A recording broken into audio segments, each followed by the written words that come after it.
तो hello guys, तो स्वागत है आपका अपना चैनल मेंटोर कार्तिक में।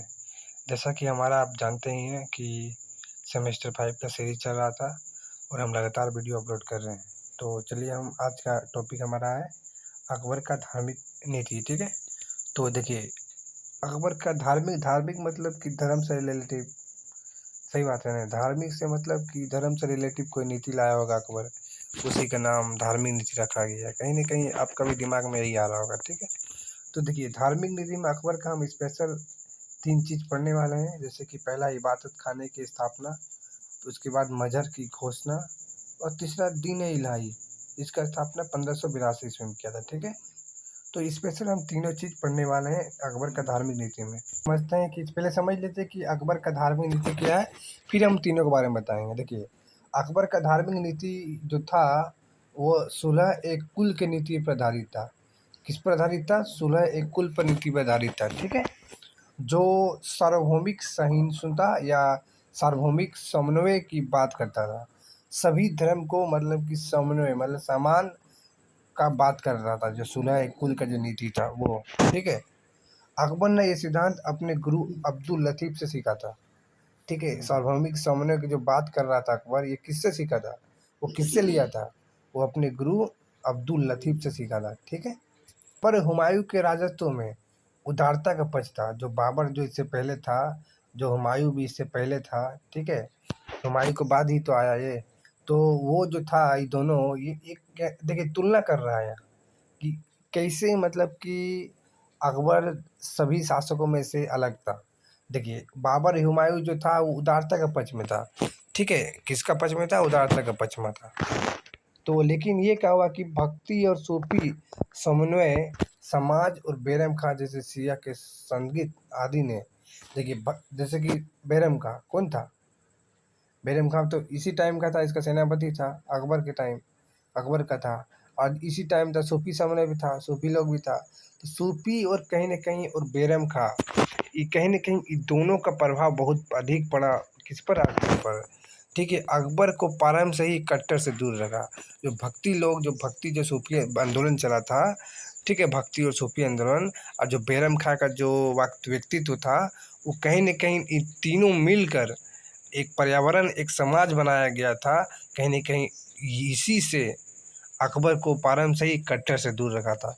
यही तीनों ने इसे कट्टर से दूर रखा था। ठीक है, इसीलिए 1562 ईस्वी में जब वो स्वतंत्र शासक बना, तो उसने कुछ ऐसे सुधार प्रस्तुत किए गए जो उसकी सामाजिक धार्मिक उदारता को बताता था।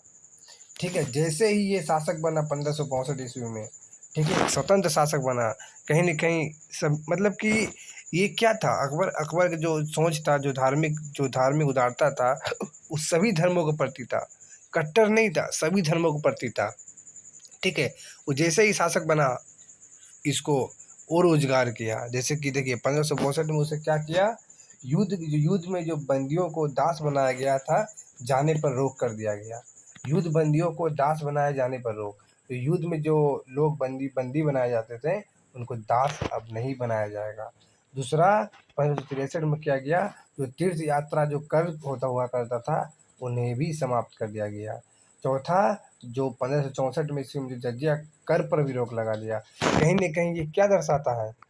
कहीं ना कहीं ये धार्मिक उदारता को दर्शाता है। क्या दर्शाता है? धार्मिक उदारता को दर्शाता है।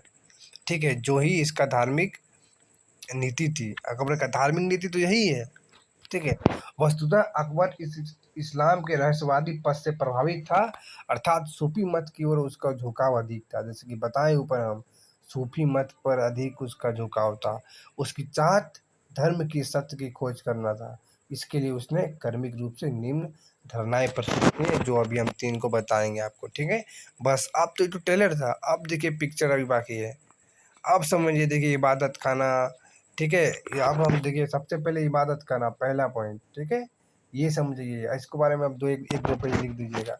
देखिए, इसका स्थापना 1575 ईस्वी में किया था। कौन किया था? अकबर ने। ठीक है, फतेहपुर सीकरी में इबादत खाने का निर्माण किया गया। कहाँ पे? फतेहपुर सीकरी में। प्रत्येक बृहस्पतिवार को धार्मिक चर्चा का आयोजन किया, निश्चित किया गया। इसमें क्या किया गया कि इबादत खाना में एक धार्मिक चर्चा होगा प्रत्येक बृहस्पतिवार को। ठीक है, कहाँ पे? तो फतेहपुर सीकरी में। सब याद रखिएगा, कहाँ पे, कौन सा वार, क्या योजना बनाया जाता था, ऐसे में धार्मिक चर्चा करता था। ठीक है, ये क्या था, एक धार्मिक चर्चा खाना का एक खाना था। ठीक है, पारंब में अकबर ने केवल सुन्नी मुसलमान विद्वानों को ही चर्चा हेतु आमंत्रित किया।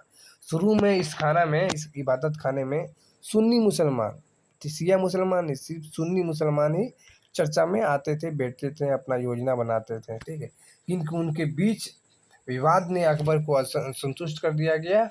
वह इस निष्कर्ष पर पहुंचा कि सत्य सभी धर्मों में है, अतः उस सार को समझने के लिए हमें सभी धर्मों के पक्ष को जानना होगा। देखिए, सिर्फ इसमें क्या था, सुन्नी मुसलमान ही था, हिंदू भी नहीं था। लेकिन बाद में क्या किया कि जो विवाद छिड़ गया कि हम नहीं बैठ सकते हैं, इस आयोजन में चर्चा नहीं कर सकते हैं, लेकिन बाद में सभी धर्मों के पक्ष को जानना होगा। ये कहीं ना कहीं अकबर का सोच बदला। ठीक है, आगे देखिए, धातुत्व है कि पारंब में अकबर शेख अब्दुल नबी का परम भक्त था, और यहाँ तक कि उसने उनकी रचना पादुका अपने सिर पर उठा ली थी। देखिए पारंब में क्या हुआ था कि जो अकबर शेख अब्दुल नबी, ठीक है, उसका कट्टर फैन था, वो उनका जो चरण पादुका था अपने सिर पर उठा लिया था, समझ लीजिए। आगे देखिए, अब अकबर ने विभिन्न धर्म के गुरुओं को चर्चा के लिए आमंत्रित किया गया। अब अकबर बोले नहीं, अब सिर्फ अब एगो धर्म, एगो मतलब कि धर्म को चर्चा करेंगे तो अच्छा नहीं लगेगा। बाहर तो जितना भी धर्म है सब आओ, सब इबादत खाना में बैठो, सब अपना धार्मिक बारे में बोलो। ठीक है, अब देखिए यहाँ पे इस साइड धर्म है, इस साइड गुरु है।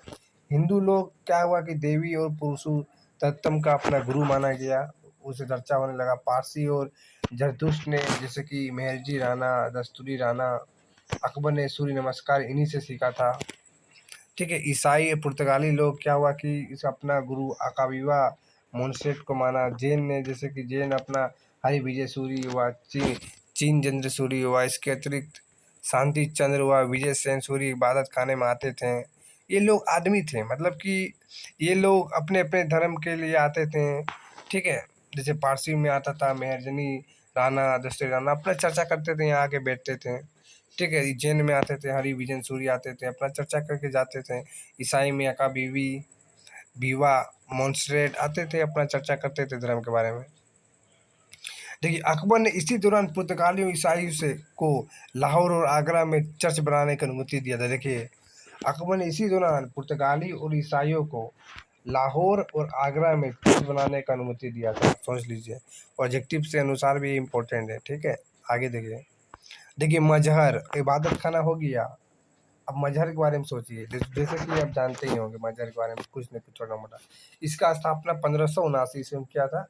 अकबर ने मजहर की संकल्पना के द्वारा ये अधिकार प्राप्त किया कि यदि किसी धार्मिक विषय पर धार्मिक गुरुओं के बीच यदि मतभेद हो गया, अब जैसे कि अब हिंदू हुआ, मुसलमान के जो गुरु था वो बोलेगा नहीं मेरा धर्म ऐसा है वैसा है, मतभेद हो गया, मारपीट उतर गया, अब क्या होगा।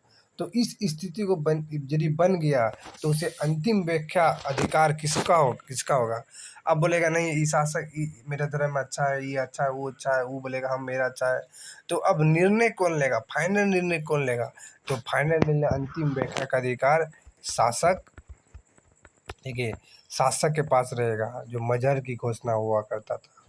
याद रखिए, मजहर की घोषणा क्या हुआ, शासक का अंतिम फैसला, समझे ना, शासक का अंतिम फैसला, सम्राट का अंतिम फैसला।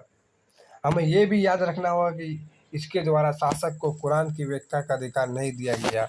इस शासक के द्वारा कुरान का व्याख्या, कुरान में जो लिखा है व्याख्या का अधिकार नहीं दिया गया। ठीक है, आगे देखिए, इस घोषणा के द्वारा स्वार्थिक विवेकशील प्राणी इंसान एक कामिल बनना चाहता है। अकबर ने अपने आप को आमिर उल मोमिनीन कहा गया, अपने आप को देखिए मोमिनीन कहा गया। वो 1258 के बाद संभवतः प्रथम व्यक्ति था जिसने ये पदवी धारण किया। आधारित है कि सामान्यतः वो पदवी खलीफा का धारण करते थे। अब जो खलीफा धारण करते थे अब ये धारण करने लगे, सोच लीजिए कितना अकबर धीरे धीरे ये होने लगा।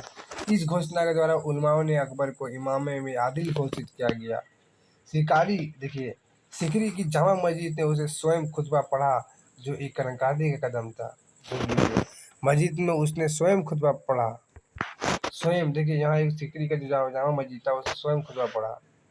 मजहर का मसौदा फारूक शेख मुबारक तैयार करता था। जो मजहर का मसौदा सबसे पहले उन्होंने अकबर को इस हेतु प्रोत्साहित किया। शेख मुबारक और फैजी अब्दुल फजल के पिता थे। देख लीजिए, अबुल फजल के पिता कौन था? अबुल फजल के पिता कौन था? शेख मुबारक, याद रखिएगा, फैजी।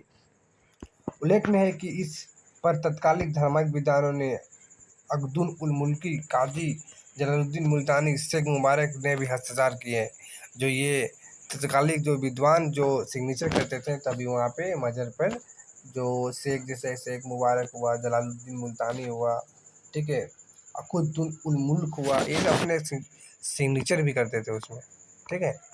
आगे देखिए दीन इलाही, ये तीसरा पॉइंट है, जैसे कि हम बता दिए पहले दूसरा, ठीक है। दीन इलाही देखिए बदायूनी अबुल फजल ने इसे तौहीद इलाही कहा गया। सामान्यतः इसका अर्थ एकेश्वरवाद से लिया जाता है, ठीक। इससे तो एकेश्वरवाद। बदायूनी के अनुसार काबुल के सफल अभियान के बाद अकबर की महत्वाकांक्षा में वृद्धि हुआ। जो काबुल का जो विजिट किया था 1581 में, उसके बाद क्या हुआ कि उस अभियान के बाद जो अकबर का जो महत्वाकांक्षा था और अधिक विकसित हुआ। वो एक नए धर्म का स्वरूप प्रस्तुत करना चाहता था, एक नए धर्म बनाना चाहता था, वो अपने अलग ही बनाना चाहता था। इस संदर्भ में बदायूं ने अकबर को काफिर कहा, समझे। अब कौन कहा? तो बदायूं ने बोला, अरे बेटा अकबर काफिर हो गया। नेक्स्ट देखिए, सामान्य है कि इस समय मिर्जा हाकिम के विद्रोह के अतिरिक्त पूर्वी क्षेत्र जैसे बंगाल, बिहार में भी बगावत होती है। और इसी समय जौनपुर के काजी मुल्ला अहमद याजनी ने अकबर के विरुद्ध फतवा जारी कर दिया। देख लीजिए, फतवा, विद्रोह, देख लीजिए क्या क्या होने लगा अकबर के साथ। कुछ नया होगा तो कुछ उसके खिलाफ भी होगा, ये जान लीजिए, जानते ही होंगे आप। दीन है इलाके क्या था? एक आचार संहिता था कि रूप में, मान लीजिए एक आचार संहिता था। इसको यदि आप नहीं पालन करेंगे तो आप इसके खिलाफ आ सकता है दूसरा को, जिससे एक सामाजिक धार्मिक समन्वय स्थापित किया जा सकता था। ये सभी धर्मों के लिए खुला था। इसकी किसी विशिष्ट कर्मकांड पद्धति नहीं थी। ये ना ही कोई ग्रंथ था, ना ही कोई पुरोहित वर्ग था, अतः इसे नया धर्म नहीं माना जा सकता। सही बात है, इसे नहीं मान सकते हम नया धर्म। ना ही इसका कोई ग्रंथ था, ना ही कोई इसका कर्मकांड था, ना ही कोई पुरोहित था, ना ही एक नया धर्म था। अब क्या ही बोले, ये एक छोटा मोटा था, एक आचार संहिता मान लीजिए, छोटा मोटा, जैसे कि बताया गया है, ये एक आचार संहिता छोटा मोटा था जो एक समन्वय स्थापित किया जा सकता था। इसे धार्मिक सामाजिक के समन्वय को, थोड़ा सा तालमेल को बनाया जा सकता था, ठीक है। तो इस प्रकार अकबर का धार्मिक नीति खत्म हो गई।